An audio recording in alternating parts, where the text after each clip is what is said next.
is going on, YouTube? I am Germ here. So right now I'm actually recording this video in between games of the Mad Lions and Damwon Kia series that is going on right now on the Saturday, the second day of the MSI knockout stage. That series is absolutely amazing, absolute banger games. I definitely recommend you guys check those out. Hopefully you've already seen them. Hopefully you're watching them live. I know spoiler. Saying that it's banger is not a spoiler, so I don't even want to hear it. You guys can't get me this time, but there might be some spoilers in this video for the series yesterday, the PSG RNG series. So if you're one of the spoilers, kids, get out of here. You unsubscribe, be gone, whatever. But today we are talking about a little bit about the series that took place yesterday, but also what could be taking place in the future.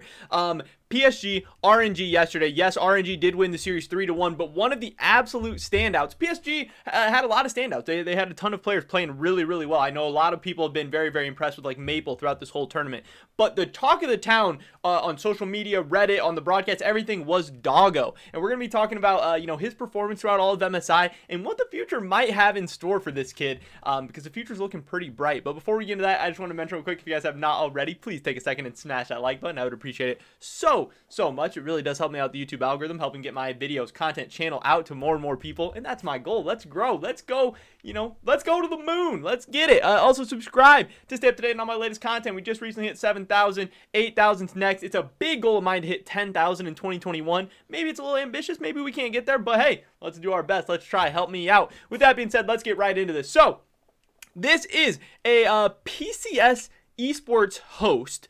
I'm not sure how to say the name. Rierachu, I don't know. I've never heard this name said, or I don't really know who this lady is. But she tweeted out yesterday. She's been tweeting all about the PCS, all about PSG. Obviously, they made it to the knockout stage. People are hyped. People are excited for them, just like they are with all the regions. That's awesome. But she said that this was a tweet that gained some popularity and stuff, came up on my timeline. Doggo is the youngest player at MSI Rumble stages. He just turned 18 in January, so he's been 18 for around like 5 months now. Very, very young player. That's awesome. And PCS Spring was literally his first major competitive season. MSI is his first international competition. Plus, he's playing as a sub. Please talk more about this kid. Yes, this kid was absolutely impressive. He was an absolute standout performer. I mean, in any situation, any scenario, if he wasn't 18 years old, if this wasn't his first competitive split, if this wasn't his first international competition, just based off, just straight up League of Legends gameplay, in any context, Doggo was impressive yesterday. But when you take in all of the entire situation, he doesn't even play on this team. He has been scrimming with this team for what, like maybe a month they've been practicing together, and he's absolutely popping off. He's looking so great, even against RNG, even against Gala, who's one of the best performing AD carries in the world right now. This guy still found a way to be a standout performer, even playing on a team, again, that lost the series 3-1. And Doggo gave them chances, even in some of the games that they lost, to win. He was so close to making these plays. And what stood out to me the most was his mindset, his play style. He was so aggressive. He is one of the most, if not the most aggressive AD carry at this entire tournament. Yes, sometimes it's cost him. Sometimes he's just kind of inted and he's exploded in positions where he hasn't. But sometimes he has been able to make a play at a deficit when his team's been down. And make a play where people did not even think a play was possible to be made. He is flashing in, he is gale forcing in, he is going absolutely crazy, and just has a mindset that he's not afraid of making a mistake. He's not afraid of what the negative outcome or consequences could be. He is teetering on that line of making the huge play and throwing the game away, and that is so impressive to me. That's impressive for anyone. We see veterans in the League of Legends world that have been playing for 4, 5, 6, 7 years that can never find that balance, that can never get over that mental hurdle. And again, this kid to be 18 years old, going up against RNG, the #1 Chinese team, one of the best teams in the world, one of the best bot lanes, one of the best AD carries, everything in the world, against, with an underdog team on his side that he's not comfortable playing with those players, and him just going absolutely insane was so crazy and so fun to watch. Obviously, the League of Legends world took notice. Ender changed his name to the CEO and president of the Doggo fan club, Ender.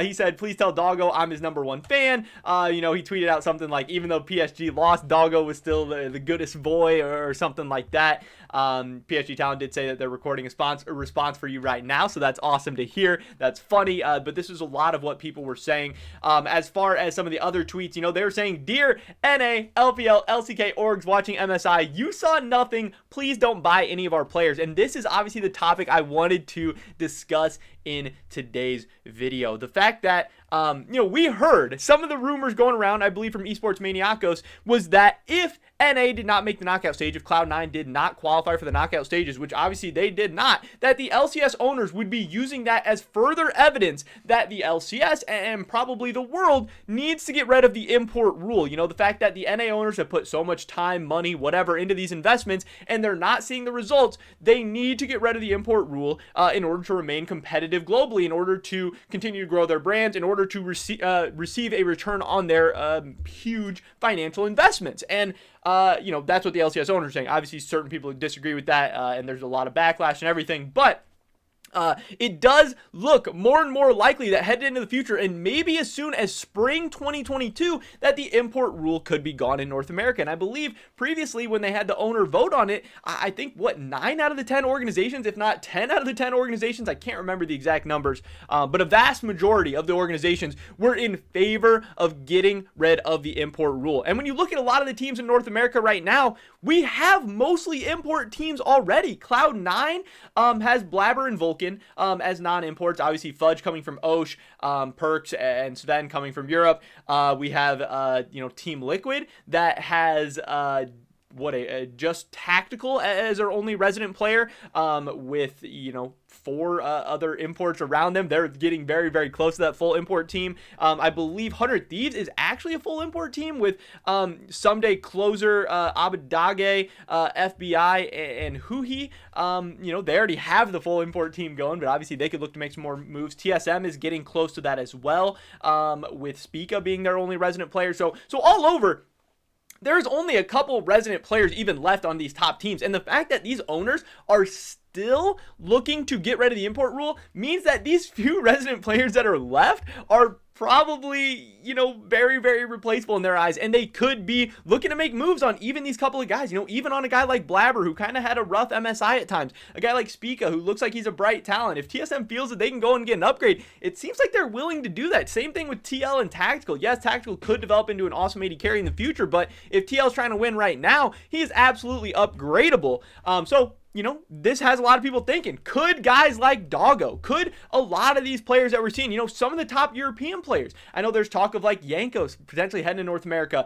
There is talks now, obviously, of teams wanting to go after guys like Doggo, especially an 18-year-old player with such a bright future ahead of him, when, he seems to have more talent and potential than a lot of North American players. We're seeing him already performing at MSI, which is something that even veteran North American players struggle to do and even can't do sometimes. So I did want to take a look at the contract database and see what was going on here. What do we got going on for Doggo? And you will see Beyond Gaming here. He does have a contract with Beyond Gaming up until November 21st of 2022. So he will not be a free agent this offseason. So that is obviously not making it impossible for him to be on the move. We see people get bought out all the time, but it does mean that it might be a little bit more expensive, especially after this MSI. And then now what's going to happen in Summer Split? What's going to happen at Worlds? Is the Doggo stock going to continue to rise? Will it plateau? Will it maybe fall a little bit? Will he be a one-off and this was just one tournament where he really shined? Will he look as good with Beyond Gaming, at Worlds or whatever? Because obviously they're a less talented team than PSG Talent. So maybe it'll look rough. I don't know exactly, but there could be a potential buyout situation. Now, obviously, I do think that this guy is going to be getting some pretty crazy offers from Chinese teams. I think he's going to be getting some LPL offers for sure. Not from any of the top teams, but definitely mid to lower level LPL teams will be looking to throw a bag at Doggo, looking to secure a very, very talented player with a ton of potential for the future. But I think some North American teams are absolutely going to be involved as well. Now, obviously, TSM was one of them that came to mind for me. Lost had a ton of development over the course of this last split, but pairing up Doggo with Sword Art, that could be a very, very fun and exciting bot lane. We've also seen TSM more recently willing to throw around a little bit more money, willing to, experiment with a little bit bigger spending than maybe they're used to or maybe they are accustomed to. I know there's a lot of people talking about the potential upgrades for TSM, especially as 100 Thieves continues to get better and better. Cloud9 and TL kind of look a tier above them. TSM needs to stay relevant. They need to stay a team that's in the top 3 in North America, a team that's consistently qualifying for worlds and international events. And it might take a move of upgrading a guy like Huni, upgrading a guy like Lost, maybe even upgrading a guy like Spica. So Doggo could absolutely be an option there. The other team that I most likely wanted to talk about is I think TL makes a ton of sense. We know Steve is no stranger to insane buyouts, to going and getting those big players. And obviously when we've been talking about Team Liquid, I think they are going to make a big play to go get a jungler in this next offseason. Santorin's contract does expire, so they're going to be in the market for that. But if this import rule does go away and TL does not need their resident AD carry anymore, if they can have their whole pick of anyone in the world, Doggo might just be atop their list. Yes, they are probably going to be some crazy names thrown around all over the place. Yes, they're probably going to reach out to a ton of different people and see what options and stuff are available. But beyond gaming, yeah, they probably don't want to get rid of Doggo. But, the types of money that are being thrown around nowadays, these are businesses. Beyond Gaming is not a team that's competing for a world title or anything like that. If they can secure a couple $100,000 upwards, close to $1 million or something like that for Doggo, they would absolutely have to consider that, if not just pull the trigger immediately. And I think that could be really, really crazy. Now, would Doggo's crazy aggressive style be great for a North American team? I think so, but oftentimes I know the criticism is that, North American teams, coaches, whatever environment, finds a way to dial those players back, finds a way to take away their aggressiveness and their edge. So,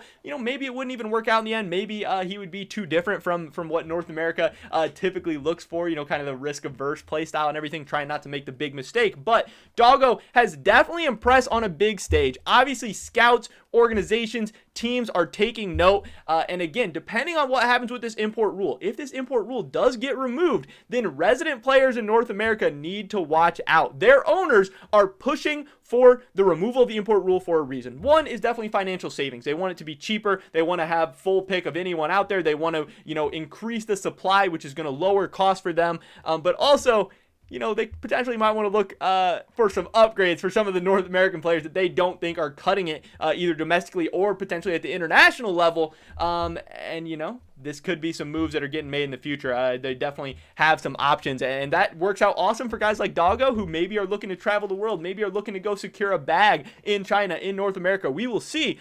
But I would be super, super happy, super excited to see a player like Doggo over in North America. And I think it is kind of a realistic option. No rumor, no kind of rumblings of anything going on here, but just kind of me thinking ahead to the future, to what this next offseason could potentially look like. But that is pretty much it for this video today, guys. Definitely drop a like if you did enjoy it. I would appreciate it so much. Really does help me out, the YouTube algorithm. Leave a comment down below. What kind of team do you think Doggo should end up on next season? Will end up on next season? Do you think he'll stay in the PCS, go to China, go to NA? I'd love to hear your guys' thoughts and opinions. Subscribe to stay up to date on all my latest content. Hopefully catch you guys in the next one. But until then, peace!